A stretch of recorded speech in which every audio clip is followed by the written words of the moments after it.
Good afternoon, Doc. Good afternoon, classmates.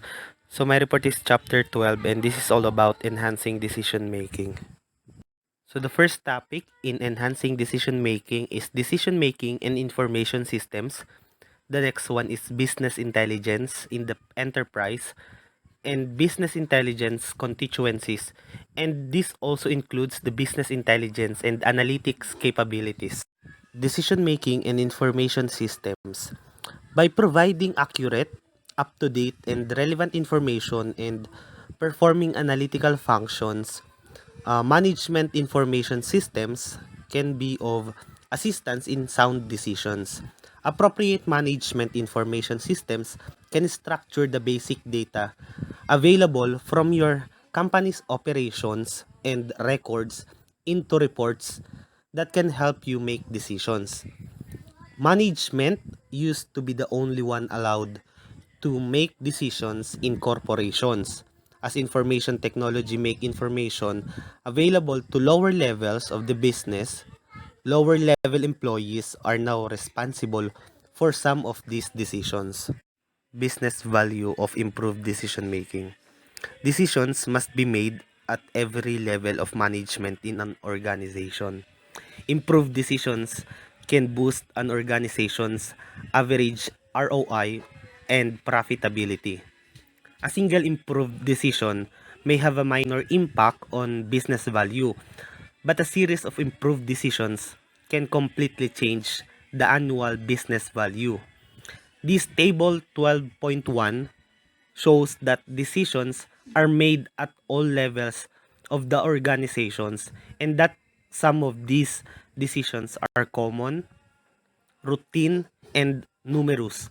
Although the value of improving a single decision may be minor, improving hundreds of thousands of minor decisions adds up to a significant annual value for the business.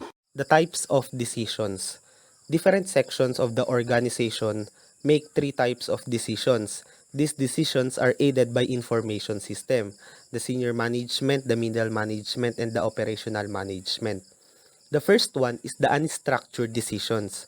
Decisions must be made based on judgment, evaluation, and insight in order to solve the problem.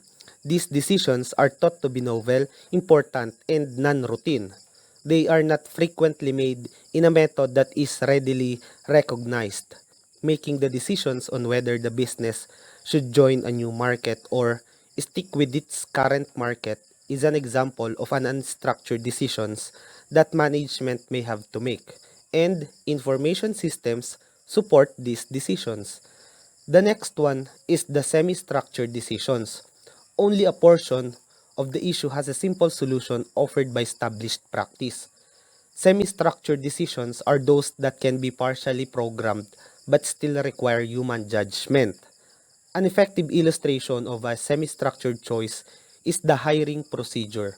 Part of the decisions is structured. For example, it is based on the educational attainment and the years of experience. And the last one is the structured decisions. These are repetitive and routinely, and there is a specific procedure for handling them, so they don't need to be treated every time as if they were brand new. Decisions are typically made in a more structured manner by operational management and lower level staff. For instance, a supervisor on an assembly line must determine if an hourly employee qualifies for overtime compensation. Stages of decision making. Making a decision is multi-step process. According to Simon, there are 4 different stages in decision making: the intelligence, design, choice, and implementation. In intelligence, it is the discovery, the identification, and understanding of the problem in the organization. Why a problem exists, where it exists, and what effect it has on the company. The next one is the design, where it requires figuring out and looking into potential solutions to that issue. And the next one is the choice. It entails selecting from potential solutions. And the last one is implementation. It requires putting the chosen alternative into action and regularly assessing how well the solution is performing. If the solution you have chosen does not work, you can redo the decision-making process by going back to a prior phase. A sales management team can decide to provide the sales force a bigger fee if they close more deals as a way to boost sales, for instance. In the event that this does not increase sales, management will need to determine whether the problem is due to poor product design or whether it is because of the poor customer service or a number of the issues calling for a different strategy. Managers and decision making in the real world. A decision support system or the DSS helps managers make decisions by using interactive computer models that simulate real world processes. These systems are designed to accept inputs related to a known or a largely understood decision-making process and to provide the information needed to make a decision. The DSS uses data from its own database but looks specifically for information that is relevant to the issues at hand. DSS often assists a management level decision maker.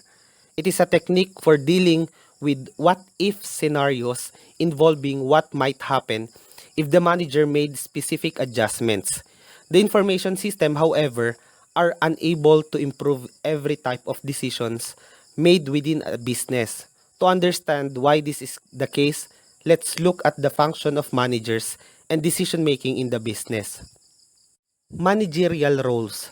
As a manager, you have a job that regularly calls for you to carry out and oversee a number of duties. Despite the fact that all these jobs are management related, depending on their objectives, they may fall into different categories. An academic and author who past specializes in business management practices like Mintzberg created 10 managerial jobs that he separated into 3 groups in order to analyze the complexity of management position. The Mintzberg theory categorizes interpersonal roles, informational roles, and decisional roles. In interpersonal roles, this category includes conduct and duties pertaining to dealings with staff members and other stakeholders. The manager was able to accomplish organizational objectives through these relationships. The figurehead, leader, and liaison managerial positions are included in the group. In figurehead, this refers to a manager's need to carry out duties in relation to social, symbolic, or legal issues. For instance, when you go to a social event or function with a customer, you are there to represent your business or team and provide a professional or positive image. In leader, it refers to a manager's responsibility to monitor staff members' performance. For instance, your team can have a specific sales objective it wants to accomplish in a month. As a team member, you would make sure your teammates understood your expectation and convey to them. You would periodically check in with them throughout the month to see how they were doing, and you would give them resources or assign them duties as necessary to assist them reach the goal. The liaison. Managers should oversee networking that extend beyond the boundaries of their organization. For example, aside from the employees, the managers should also communicate with the customers. Through this, the managers can gain insights on what the customers' needs are. The next one po is yung informational roles. This category includes situation in which a manager generates, receives, or share knowledge with employees and higher level colleagues in order to achieve goals. This category includes managerial roles such as monitor, disseminator, and spokesperson.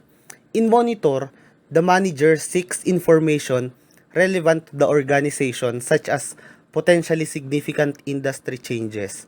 For example, you could use customer feedback to figure out how to improve your current product line. The next one is disseminator. Managers should distribute more work as needed and specifically inform staff members of critical information. And the last one is spokesperson. As a manager, you should communicate information outside of the workplace as a brand ambassador. Yung last one po natin is the decisional roles. This category describes how managers are expected to apply their acquired knowledge to make tactical and strategic decisions. This category includes managerial responsibilities such as entrepreneur, disturbance handler, resource allocator, and negotiator. In entrepreneur, behaving as an entrepreneur, managers should encourage change and creativity by leading the implementation of new ideas. Disturbance handler, it is the responsibility of managers to prevent any disturbances that could hinder obtaining the desired results. Resource allocator, managers should delegate and oversee a variety of financial, technological, and human resource operation. And the last one, as negotiator, a manager must conduct significant negotiations within his department and organizations. Real world decision making. We can now see that not all managerial functions benefit from information systems. Additionally, investment in information technology may not be necessarily yield favorable outcomes in managerial roles where information systems may improve judgments. The three key factors are organizational culture, management filters, and information quality. Information quality. For high quality decisions, high quality information is required. This table 12.3, provides a set of information quality dimensions that affect decision quality. If the output of information systems does not meet these quality standards, decision making will suffer. As seen in previous chapter, corporate database and files contain varying degrees of inaccuracy and incompleteness, which will ultimately lower the level of decision-making quality. Management filters. Even when presented with timely and accurate information, some managers make poor decisions. Managers, like all humans, process information through a series of filters in order to make sense of the world around them.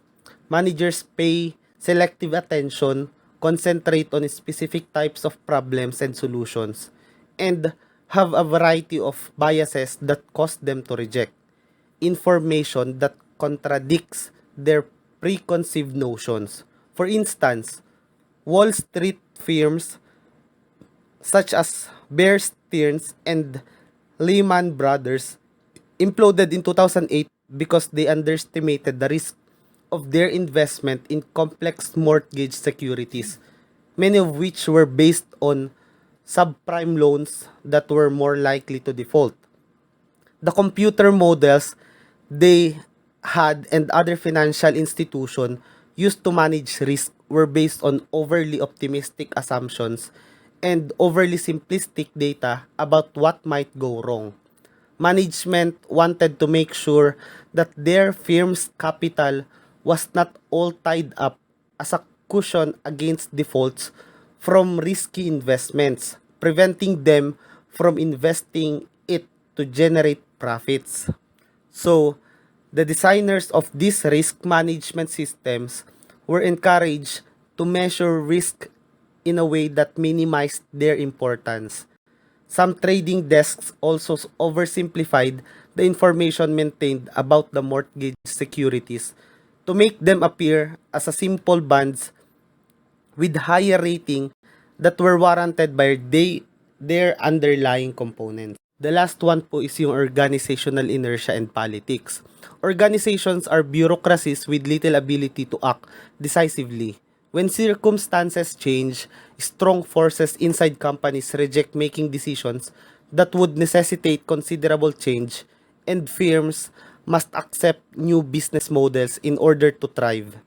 Decisions made by a company frequently reflect a balancing of the firm's numerous interest groups rather than the ideal resolution to the issue.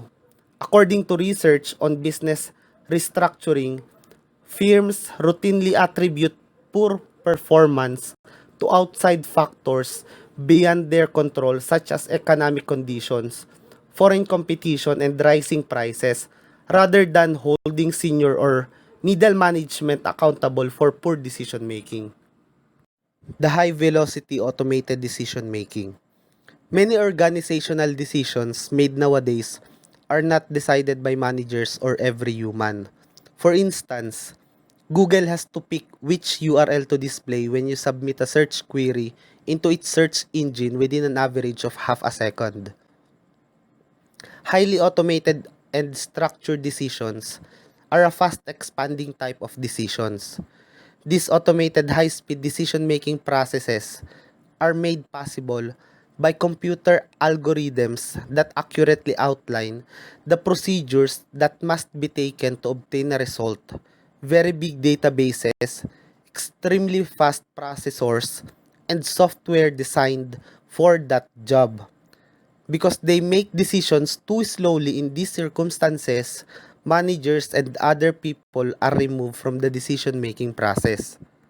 The decision-making process is largely captured by the algorithms of the program, including intelligence, design, decision, and implementation.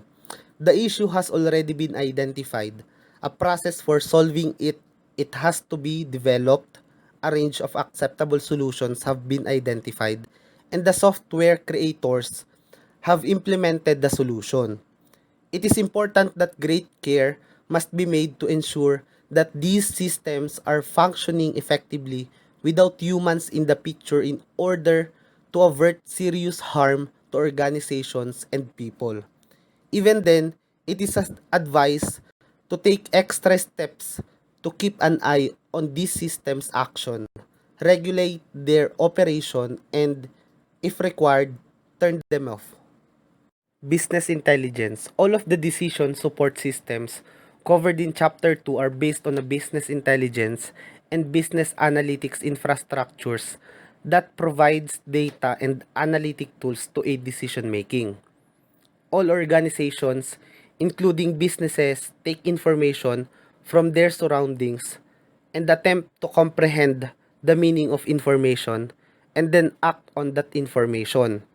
Some businesses, like people, do this well while others do not. The term business intelligence or BI is used by hardware and software vendors as well as information technology consultants to describe the infrastructure for warehousing, integrating, reporting, and analyzing data from the business environment, including big data. The foundation infrastructure collects, stores, cleans, and makes available to managers relevant information. Business intelligence is not just about producing reports, though it does not instruct business users on what to do or what will happen if they choose a particular course of action. The business intelligence, on the other hand, provides a means for people to examine data in order to understand trends and derive insights by streamlining the effort required to search for, merge, and query the data required to make sound business decisions.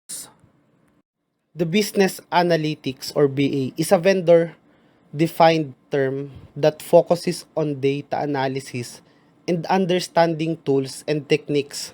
It refers to the techniques and methods used by businesses to assess their business performance. It is made up of quantitative methods that are tailored to specific products, processes, or projects. It can be used to evaluate both specific aspects of the business and the entire company. The business intelligence environment. Business intelligence environments are made up of a wide range of technologies, applications, processes, strategies, products, and technical architectures that are used to collect, analyze, present, and disseminate internal and external business information. This business intelligence environment consists of six components. First, the data from the business environment, business intelligence infrastructure, business analytics toolset, managerial users and methods, delivery platform, MIS, DSS, and ESS, and user interface. So this figure 12.3, it illustrates a business intelligence environment highlighting the types of hardware, software, and management capabilities offered by major vendors and developed over time by firms. The data from the business environment. Businesses must manage structured and unstructured data from a variety of sources, including big data. The data must be integrated and organized so that human decisions maker can analyze and use it. Next is the business intelligence infrastructure. Business intelligence is built on a strong database system that collects all the necessary data to run the company. The information could be kept in transactional database coupled with other data and integrated into an enterprise data warehouse or a network of linked data marts. The business analytics toolset, a set of software tools is used to analyze data and generate reports, respond to managers' questions, and tracks the progress the business using key performance indicators. The next one is the managerial users and methods. The business intelligence hardware and software are only as smart as the people who use them. Managers use a variety of managerial methods to impose order on data analysis by defining strategic business goals and specifying how progress will be measured. These include approaches to business performance management and balance scorecards that focus on key performance indicators as well as industry strategy analysis that focus on changes in the general business environment with a particular focus on competitors. Without strong senior management oversight, business analytics can generate a large amount of information, report and online screens that focus on the wrong issues and divert attention away from the real problems. You should keep it in mind that so far only humans can ask intelligent questions. The platform or the delivery platform, the MIS, DSS, and ESS, business intelligence and analytics results are delivered to manager and employees in a variety of formats, depending on what they need to know to do their jobs. Today, as a business intelligence and analytics package can integrate all this data and deliver it to managers' desktop or mobile platforms using a single suite or hardware and software tools. The last one is the user interface. The business people are no longer confined to their desk and computers. They frequently learn faster from a visual presentation of data than from a dry report with columns and rows of data. Visual techniques such as dashboards and scorecards are emphasized in today's business analytics software suites. They can also send reports to BlackBerry, which is I think absolute nowadays, iPhones, and other mobile devices, as well as the firm's web portal. The business analytics software is being updated to include the ability to post information on Twitter, Facebook, or internal social media to support decision making in an online group setting rather than a face-to-face meeting. So in business intelligence vendors, remember that business intelligence and analytics are products defined by technology vendors and consulting firms. They are hardware and software suites sold primarily by large system vendors to Fortune 500 companies. The samples are the Oracle, the SAP, IBM, Microsoft, and SAS, which are the top 5 providers of these products.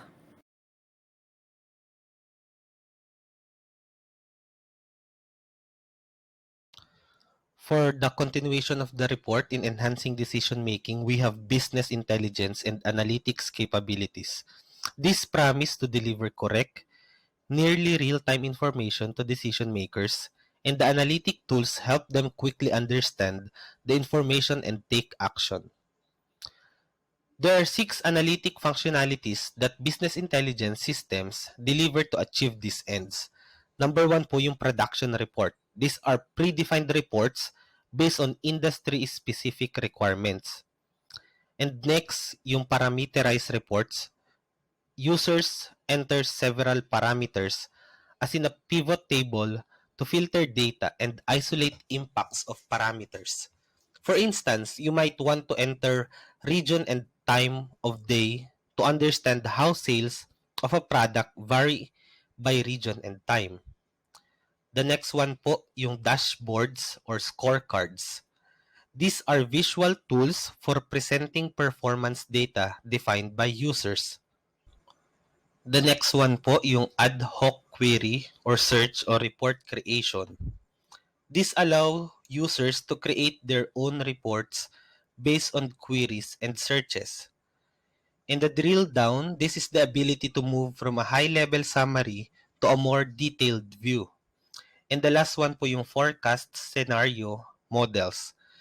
These include the ability to perform linear forecasting, what-if scenario analysis, and analyze data using standard statistical tools. Business intelligence and business analytics users.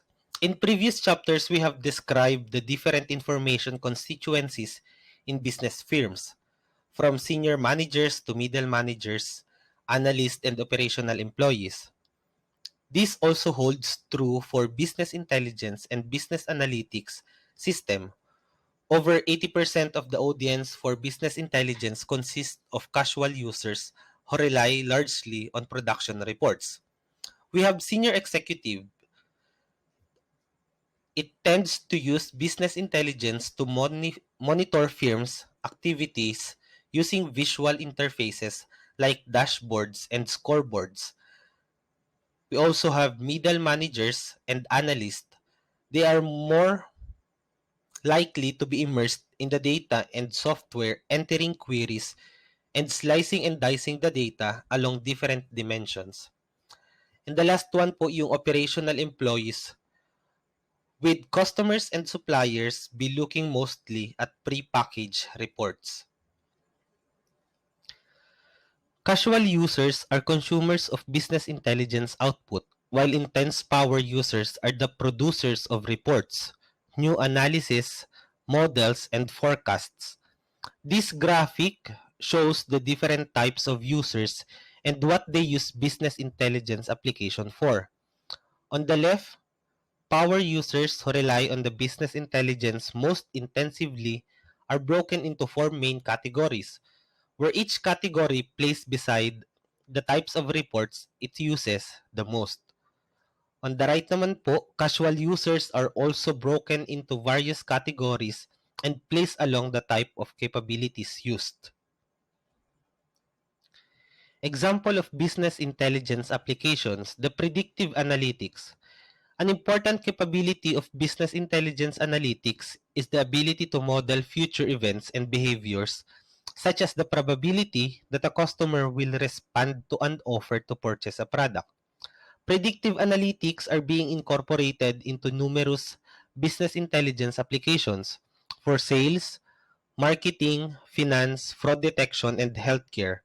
One of the most well-known application is credit scoring, which is used throughout the financial service industry.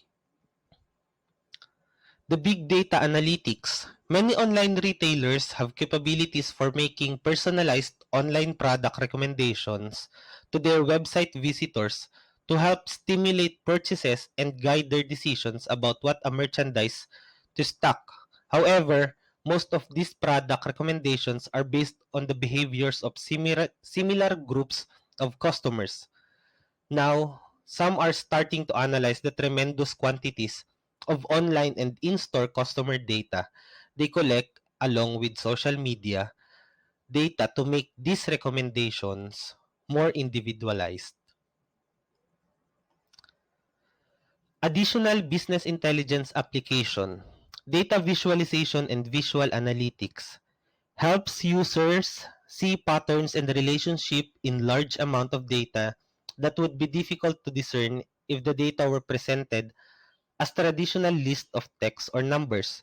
Data are presented in the form of rich graphs, charts, dashboards, and maps. People become more engaged when they can filter information that it is presented visually and develop insights on their own.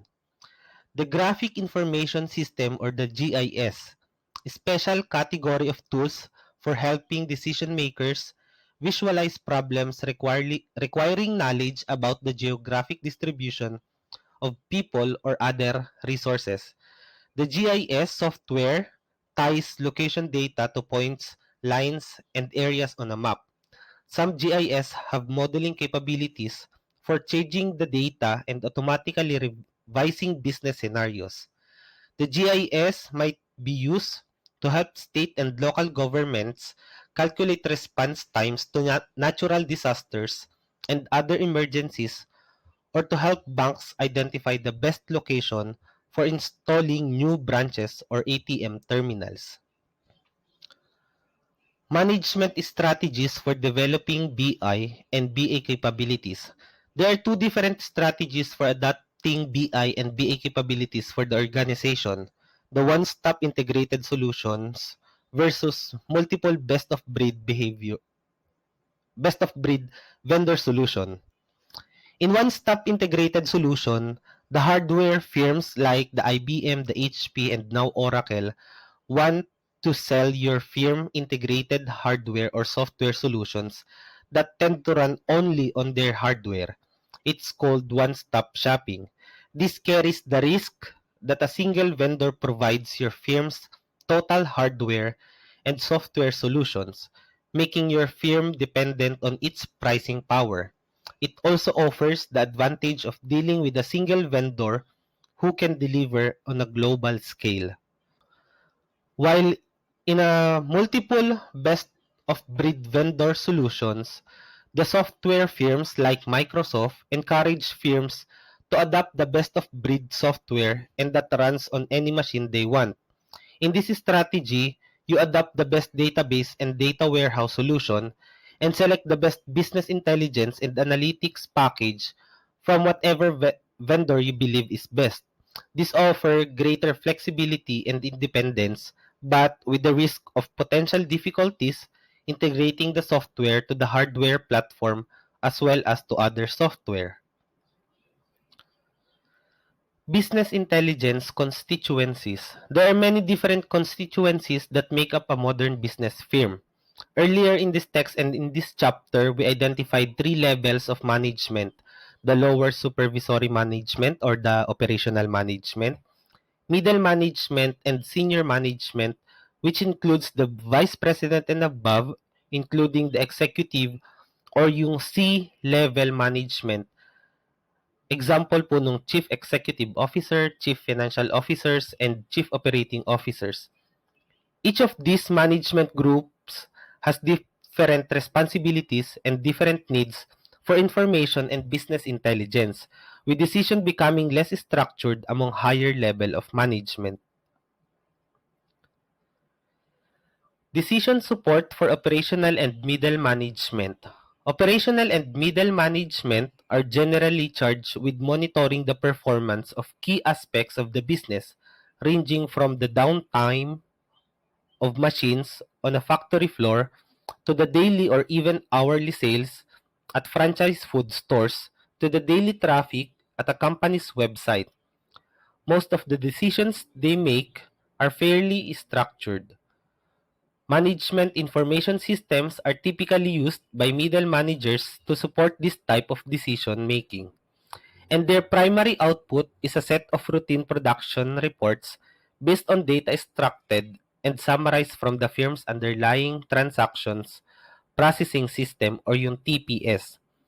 Increasingly, middle managers receive these reports online on the company portal and are able to interactively query the data to find out why events are happening.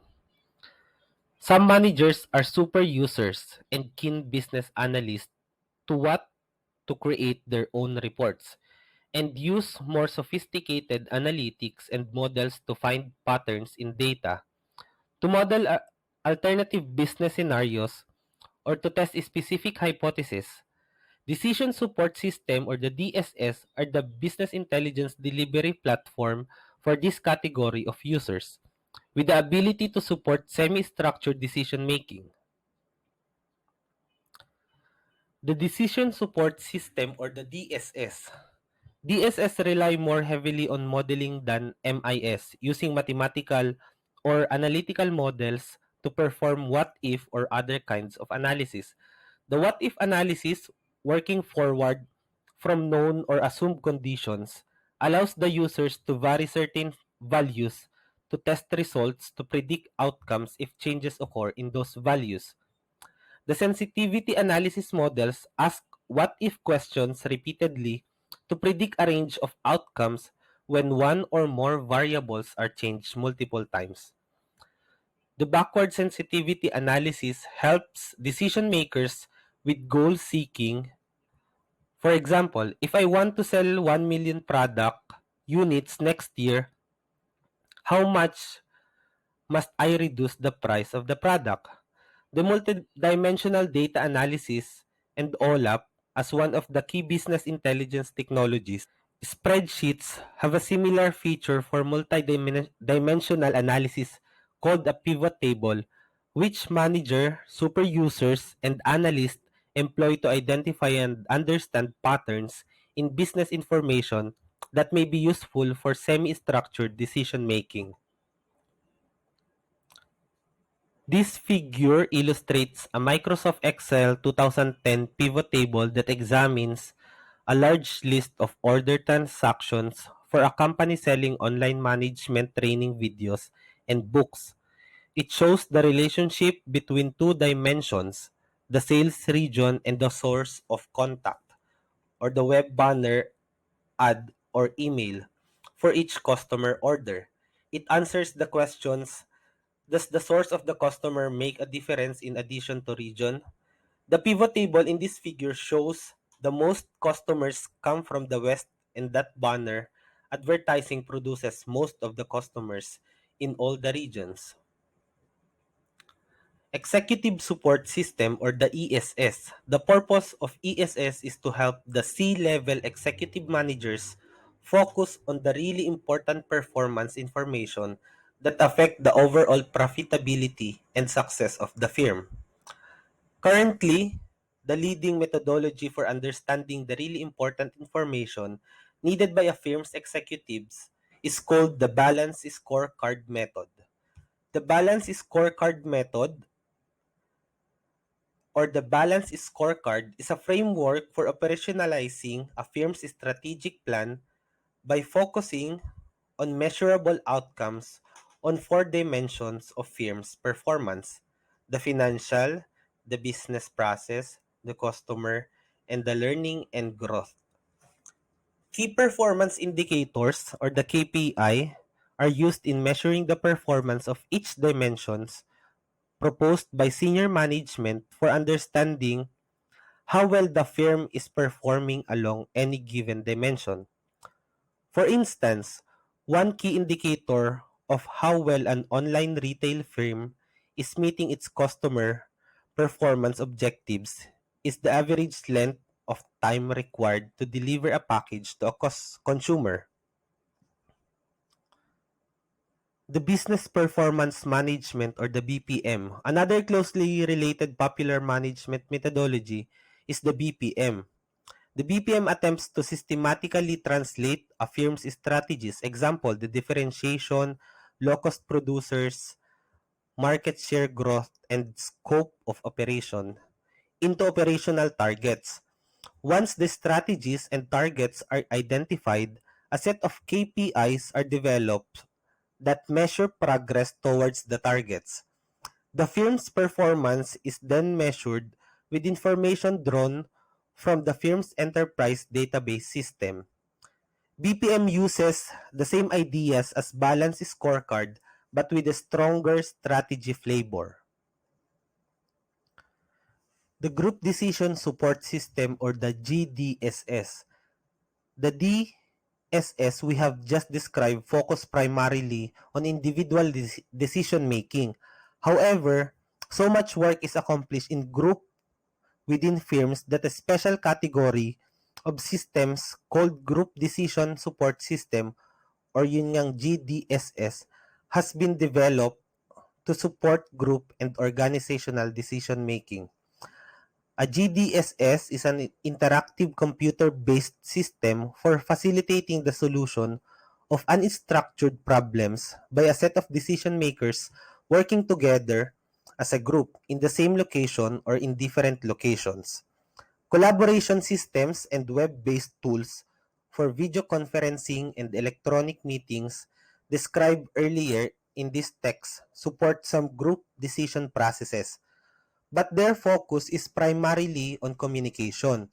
The GDSS, however, provide tools and technologies geared explicitly toward group decision making. The GDSS make it possible to increase meeting size while at the same time increasingly productivity because individual contribute simultaneously rather than one at a time. A GDSS promotes a collaborative atmosphere by guaranteeing contributions anonymity so that attendees focus on evaluating the ideas themselves without fear of personally being criticized or having their ideas rejected based on the contributor. So, ayun po. Maraming salamat po. Thank you po.